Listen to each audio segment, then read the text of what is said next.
There's a neat trick that we can use in Microsoft Word to fix either words or entire sentences that may show up as uppercase when they shouldn't be. So we can go and select the area that we want to change the case. Now, we don't want to choose the first word because that should be an uppercase. But I'm choosing to use my left mouse click and dragging it across the entire sentence. If you let go of it, you'll have to start over again. Now I'm going to go in the Home tab at the top, and I'm going to click on this little button here that says Change Case. It has an upper and lowercase a. Choose the drop down and change that to lowercase.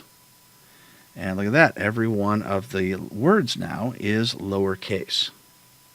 Now, if I accidentally also chose my first word as well, I'll change that to lowercase. All I have to do is go back and change that one to capitalize each word. Now, if I choose uppercase, it's going to make the entire word uppercase. We don't want that. So I'm going to choose the capitalize each word that I've highlighted. There we go. And now my first word is capitalized and the rest are not.